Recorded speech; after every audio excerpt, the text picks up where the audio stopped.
हम आप सबके भाई गायक लालू यादव फिर से वो गाना रवा के बीच में लेके आ गल बनी।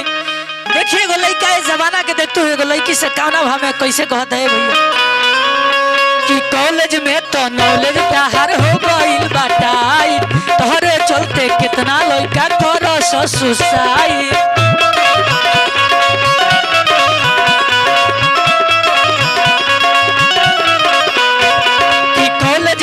नॉलेज तहार हो गइल बाटाई, तोहरे चलते कितना लड़का करो सुसाइड।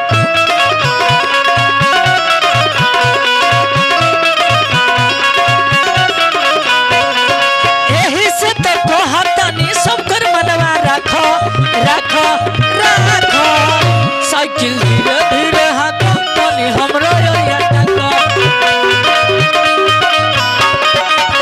साइकिल धीरे धीरे हाथों तनी हमरो या तको। कॉलेज में तो नॉलेज तहार हो गइल बाटाई, तोहरे चलते कितना लड़का करो सुसाइड।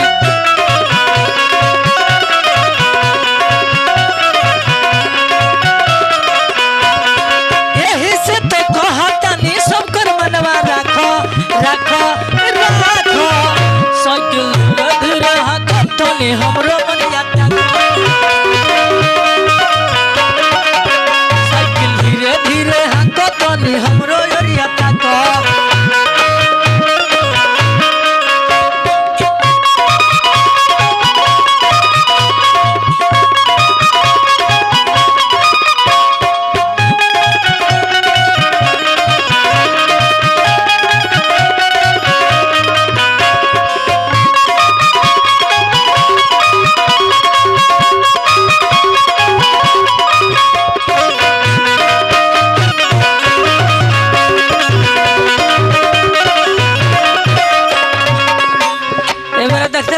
नंबर मांगता लोग घरे, नंबर मांगला सोशल अंदर भी मिलला।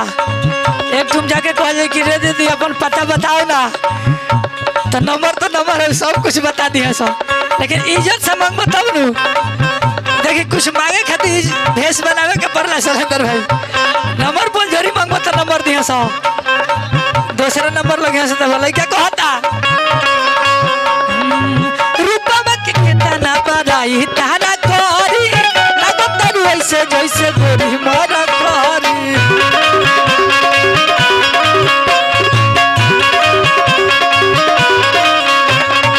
रूपवा के कितना बड़ाई तारा करी, लगता ऐसे जैसे गोरी मोरा करी।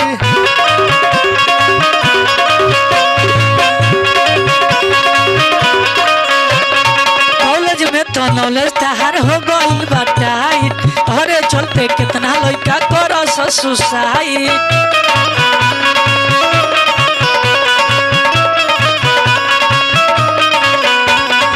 एही से तो कहतनी सब कर मनवा राखो राखो राखो, साइकिल धीरे धीरे हाथों तनी हमरो या तको, साइकिल धीरे धीरे हाथों तनी हमरो या तको।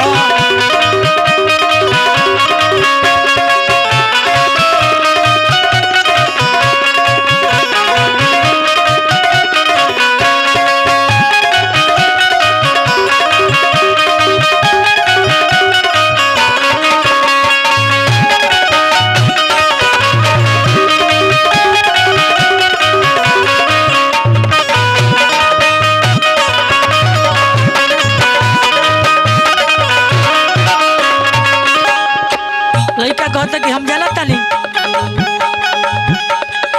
जो ही हंस तकले बारू हमरा योरी हंस के, मने हमर लखे अब हमरे ही बस के।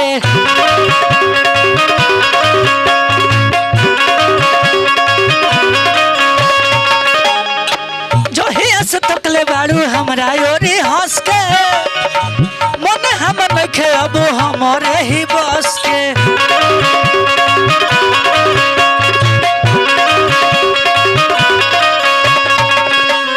कॉलेज में तो नॉलेज तहार हो गइल बाटाई, तोहरे चलते कितना लड़का करो सुसाइड।